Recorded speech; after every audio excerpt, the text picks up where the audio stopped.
எல்லாரும் வணக்கம். நம்ம வந்து பார்க்க போகிற ரிவ்யூ வந்து பார்த்தீங்கன்னா டூரிஸ்ட் ஃபேமிலி அப்படிங்கிற படத்துடைய ரிவ்யூ.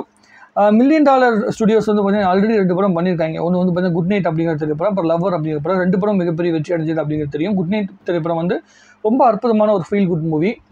மணிகண்டன் அப்படிங்கிற ஒரு நடிகனை வந்து ரொம்ப அழுத்தமான ஒரு இடத்தை நோக்கி தமிழ் சினிமாவுக்குள்ள நகர்த்துக்கு உண்டான படமாக அந்த படம் இருந்துச்சு. லவ்வர் திரைப்படமும் அதுக்கு உண்டான ஒரு ஸ்பேஸை வந்து கொடுத்துச்சு. அதுக்கு பிறகு இந்த திரைப்படத்தை அவங்க வந்து தயாரிச்சிருக்கிறாங்க.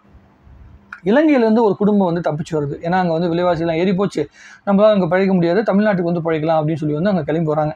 அங்கே வந்து கிளம்பி வந்தாங்கன்னா அகதிகள் முகாமுக்கு போகாமல் அவங்க வந்து ஒரு இடத்துல போய் தங்கணும் அப்படின்னு சொல்லி வந்து அவருடைய அண்ணன், அதாவது சிம்ரனுடைய அண்ணனா வந்து பார்த்தீங்கன்னா நம்ம யோகி பாபு வராப்பில், அவருடைய உதவியில் ஒரு வீட்டில் போய் தங்குறாங்க. அப்படி தங்கின பிறகு அந்த வீட்டுக்குள்ளே இருந்துக்கிட்டு அவங்க என்ன மாதிரியான சூழ்நிலைகளை வந்து சந்திக்கிறாங்க, அங்கே என்ன மாதிரியான மக்களை வந்து சந்திக்கிறாங்க, அவங்க வந்து எப்படிப்பட்ட உதவிகளை இவங்களுக்கு பண்ணுறாங்க, இவங்க அவங்களுக்கு என்ன உதவி செய்கிறாங்க அப்படிங்கிற மாதிரி ஒரு அற்புதமான ஒரு எப்படி சொல்கிறதுனா ஒரு மனிதம் சார்ந்த திரைப்படமாக இருக்குது. இப்போ அகதிகள் அப்படிங்கிறவங்கள நம்ம எப்படி பார்க்குறோம், நான் வந்து ஒரு வாட்டி சென்னையில் வந்து ஃபோரம் மால்னு ஒரு மால் இருக்குது. அந்த மாலில் வந்து நம்ம இது இருக்கும்போது நின்றுட்டு இருக்கும்போது ஒரு இலங்கை தமிழர் ஒருத்தர், அவர் வந்து பார்த்திங்கன்னா பார்த்து எனக்கு பேசக்கூடிய ஒரு வாய்ப்பு கிடைச்சது.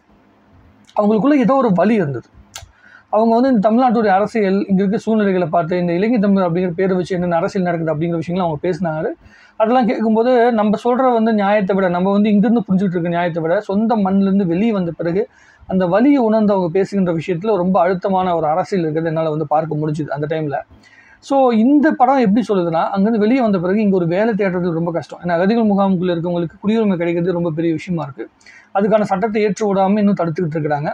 ஸோ அவங்க வந்து அந்த ஊர் உலகத்துக்கு தெரியாமல், நாட்டுக்கு தெரியாமல் ஒரு இடத்துல ஒரு காலனியில் போய் வந்து தங்கி இருக்கிறாங்க. அந்த காலனியில் சார்ந்த மக்கள் வந்து என்ன மாதிரியான உதவிகள் அவங்களுக்கு செய்கிறாங்க, இவங்க எப்படி வந்து இருக்காங்க அப்படிங்கிறத காமெடி வித்து வந்து சீரியஸான விஷயத்தை வந்து பேசியிருக்காங்க. எம்எஸ் பாஸ்கர் அவருடைய கேரக்டர் ரொம்ப நல்லா பண்ணியிருக்காரு. பக்ஸ் இருக்காப்புல, இல்லை நம்ம நடுவில் கொஞ்சம் பக்கத்தான படத்தில் வந்தார் பக்ஸ், அவர் வந்து ரொம்ப நல்ல கேரக்டர் வந்து பண்ணியிருக்காப்புல. இந்த படத்தில் நடிச்சிருக்கிற சிம்ரன் அவர்கள் சூப்பராக நடிச்சிருக்காங்க. சசிகுமார் சார் வந்து அந்த கேரக்டராகவே வாழ்ந்திருக்காரு. கிளைமேக்ஸில் வந்து சசிகுமார் சாருக்காக வந்து அந்த எப்படி சொல்கிறாங்க, அந்த கேரக்டரை வந்து அந்த படம் முடித்த விதம் வந்து எனக்கு ரொம்ப அற்புதமான ஒரு ஃபீலிங் கொடுத்து. மண்டேலா படம் பார்த்தோன்னே கடைசியில் இந்த சூரக்கோட்டையின் அந்த இடத்த காட்டும்போது ஒரு ஃபீலிங் வரும்ல, அந்த ஃபீலிங்ஸை வந்து இந்த படம் கடத்தியிருக்கு. இதில் வந்து அப்பாவுக்கும் பையனுக்கு இடைப்பட்ட சசிகுமாருடைய பையனாக வருகின்ற அந்த பையனுக்கும் அவருக்கு இடைப்பட்ட அந்த ரிலேஷன்ஷிப் காட்டுற விதமாக இருக்கட்டும், அந்த சின்ன பையன் அவருடைய 2வது பையனுடைய அந்த குறும்புத்தனத்தை வந்து ரசிக்கக்கூடிய விஷயமா இருக்கட்டும், அதே மாதிரி சிம்ரன் அவர்கள் வந்து எப்படி சப்போர்ட் பண்ணுறாங்க அப்படிங்கிற விஷயம், இதெல்லாமே ரொம்ப அற்புதமாக இருந்துச்சு. எனக்கு எம்எஸ் பாஸ்கர் சாரோடைய கேரக்டர் ரொம்ப ரொம்ப பிடிச்சிருந்தது. அதே மாதிரி வந்து நம்மளுடைய ரமேஷ் இருக்காப்புல, இல்லை எல்லா படத்துலையும் வருவார், நம்மளுடைய யோகி பாபுடைய ஃப்ரெண்டு ரமேஷ் இருக்கார்ல, அவர் வந்து ரமேஷ் திலகன் நினைக்கிற ஒரு பேர், ரொம்ப அற்புதமான ஒரு கேரக்டர்.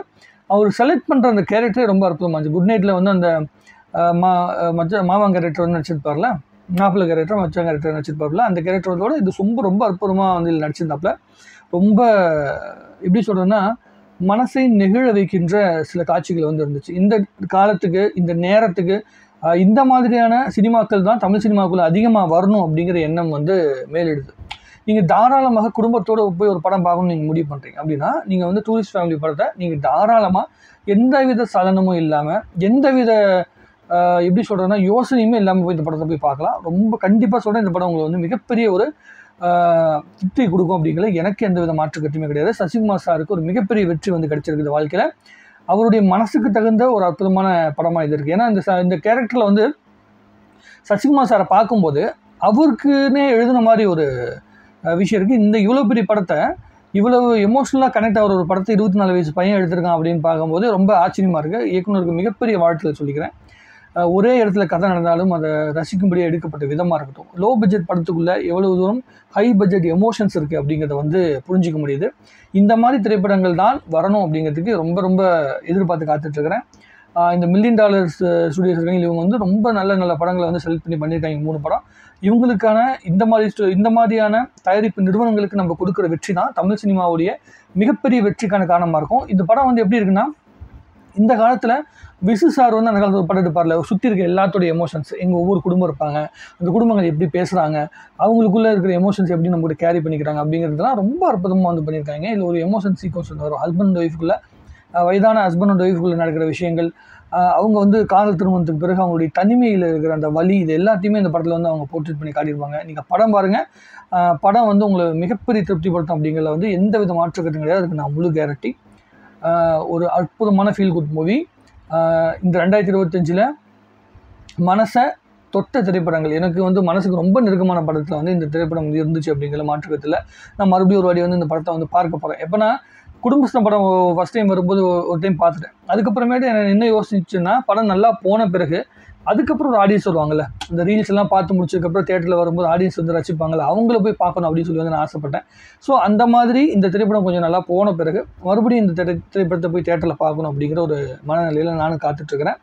ஒரு முறை இல்லை, 2 முறை இல்லை. இந்த படம் வந்து இலங்கை தமிழர், ஈழத்தமிழர்களுடைய வாழ்க்கையில் வருகின்ற வழி, அவங்க என்ன மாதிரியான வழிகளை சுமந்து வாழ்க்கையில் முன்னேற துடிக்கிறாங்க, அவங்களுக்கான உரிமைகள் என்னென்ன மறுக்கப்பட்டிருக்கு, இது எல்லாத்தையுமே இந்த படங்கள் வந்து மேலோட்டமாக இல்லை, எமோஷனல் ரீதியாக ரொம்ப அற்புதமாக வந்து பேசியிருக்கு.